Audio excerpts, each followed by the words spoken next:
the good, the bad, the big ugly with Ryan Harris. We'll get back to Parsons' tweet and roughing the passer talk, Ryan.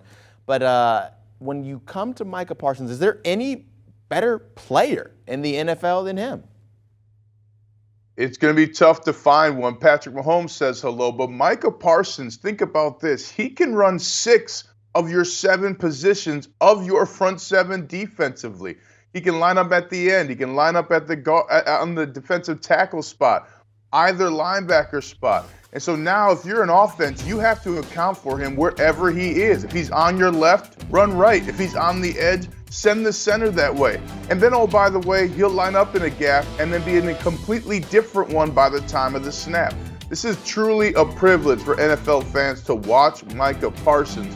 He just might be the first defensive player to win league MVP in over 20 years. He's unblockable. He can do it all. I guess I'm disappointed he doesn't have 5 interceptions by now, Zach. Yeah, the great LT, the one who was the last defensive player to win an MVP. Cowboys have the Eagles this week. A big priority, of course, will be accounting for Parsons, so much so the Phillies coach Nick Sirianni said himself that they need to account for him. They know he's going to make some plays. How do you try to slow him down, and how do you want to see that one shaken out? Well, this is going to be an interesting test because the Philadelphia Eagles have one of the best offensive lines in the NFL. Huge guys, experienced guys. And the Philadelphia Eagles have shown throughout this season that they are willing to win any kind of game. I think they had a 7.5-minute drive to end the game last week. I mean, these guys are willing to slug it out 1 yard at a time. But Micah Parsons, with him, you can find ways to bring him in. And when you have a great offensive line, he can come from depth. He can come from the edge. You can test Micah Parsons out the first 3-5 series of the game until he comes back to the sideline and says, hey, I really like the matchup over the right guard or the right tackle. By the way, all the offensive linemen know he's trying to do that, so all of them are going to be trying to do their best. No, you're not going to get it on me, because they know if they give up anything, they're going to see Micah Parsons the rest of the game. It's also going to be interesting to see how Jalen Hurts handles that pressure if Micah Parsons can get to him. But you're going to have automatic play calls that change where you're going to get away from him, and that's something that is going to keep Nick Sirianni up all night until they play that game. Jalen Hurts, of course, wanting to avoid the rush. That's what every quarterback wants, to not be taken down to the ground. We've had so much talk this week about those roughing the passer calls coming from last week Sunday, so much so that the NFL now says they're going to look into it. Do you think we've got a problem on our hands of being able to determine what is roughing and what's not? I do believe so. I mean, whether it's Tom Brady getting thrown down and then later on, of course, too, this is right off the heels of Tua Tagovailoa, but there were some questionable calls as well Sunday night in the game. I mean, this is just something that I love the spirit of the law, but it has gotten a little too far. What's a defensive player supposed to do? I mean, if you want to go to two-hand touch, great, but that's a very different game. Part of being a quarterback in the NFL is being tough enough to take strong hits, and the NFL, taken that away from quarterbacks being able to prove that to their team because of these new rules. But I do like that Micah Parsons put out that tweet about, hey, there's this defensive holding, but we're calling quarterback hits. So a lot of guys have made noise, and the league's going to change their rules. No pictures like you out there of holding someone, right? You're good? Never. Hey, look it up, man. Check the stats. 2015, not one holding call. How'd I do it? That good, baby.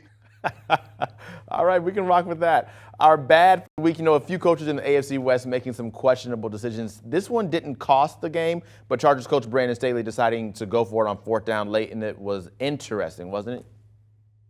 Well, that and throwing on 2nd down twice with 2.5 minutes to go there in the 4th quarter. I mean, this bad this week is going to be all the AFC coaches not named Andy Reid. I mean, Staley had opportunities and still tried to find ways to throw the game away. Here's the 4th and 2. What are you doing? Run the ball. Punt the ball. Excuse me. You have the lead. Why would you put your team on a short field? These are the kinds of things that are going to get the Chargers and have gotten the Chargers when they go against teams like the Chiefs. You cannot have these decisions, and you have to be better. Then, of course, you got Josh McDaniels stealing free football from us because of his ego.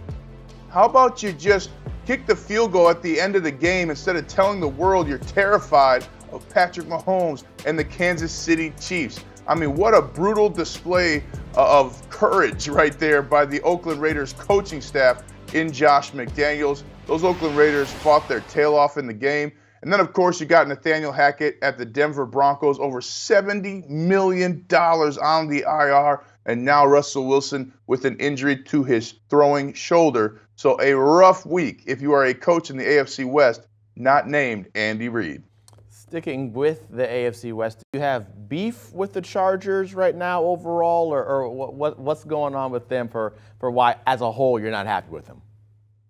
Oh, I'm so happy with them, Zach, that they are the prime cut of the week. We're giving the Big Ugly Award of the week to the Chargers offensive line. Battling back, down 14-0 on the road at the Browns, and it really turned around off that offensive line. You had Austin Eckler with a 71-yard rush that really started to kick things off offensively. He would later have 2 touchdowns, and then you had Joshua Kelly go untouched into the end zone in his lone rushing touchdown. These Big Uglies are going to put these Chargers in the driver's seat for the AFC West. Our Big Ugly player, I love this one as a whole. I want to hear your breakdown of it. I want to hear you take it step by step. Quinnen Williams, big guy doing some stuff out there. How about the scoop and score from Quinnen Williams and then the stiff arm on Tyreek Hill? Get out of here, little boy. I mean, come on. The Jets remember all the trash talk that Tyreek Hill had. They gave him a little sauce, and then Quinnen Williams gave him a little stiff arm. Blacka! I mean, come on. How many more times do we have to see the athleticism of these big guys, Zach, before coaches start giving us the ball in all kinds of situations? I think maybe you might have deserved to get the ball a few times yourself. We looked it up. You had only 3 holding penalties in your 9 years of playing. Do you remember those 3 holding calls? Oh, man, you know what it was? I had some people crying. I think Terrell Suggs cried at the ref one time. Ref, come on, you can't not hold me. And he throw one to be nice at Terrell Suggs. I mean, the referees are humans too. You know what I'm saying? So what can you do? 3 times, 9 years, that's a good average. I think you deserve the chance to be able to flex yourself, get a picture out there on Twitter or two and let the people know, yeah, this is what I did. I'm serious with it.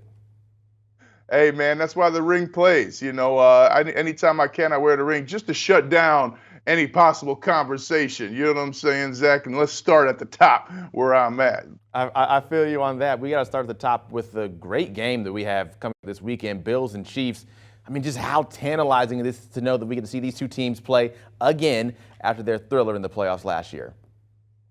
I mean, the NFL has really put together a phenomenal slate of games to start the season. But you better believe Josh Allen remembers the last time these 2 teams met in the playoffs last year, and he did not get a shot to get back on the field. They changed the rules because of that game. I was fortunate enough to call it on Westwood One, and I'll tell you something, these 2 teams are going to be an offensive laser show. I mean, you got Josh Allen playing so well that his receiver, Gabe Davis, used to be Gabriel Davis last year, but had those 4 touchdowns in the playoff game, had a big game last week as well, and the Bills got a rushing game. But look out for this Chiefs defense, too. This is going to be an early preview of what I believe will be the AFC Championship game. I cannot wait, and I'm looking forward to which team will be the best. Gabe Davis, the pride of Seminole High School out of Sanford, Florida. He is Ryan Harris, only gave up 3 holding penalties in 9 years of play. He knows what he's talking about. Thank you, Ryan. Thank you. Make sure you check out the Pick 6 podcast. They have all the betting trends and picks you need as we get ready for week 6 of the NFL season. It should be a very good one, so you will want to catch this one wherever you get your podcast from. Do you want a sports network that delivers everything that matters about the game? The highlights, the picks, the instant analysis, no yelling, no fake debates, no politics. Hit the subscribe button and never miss a moment.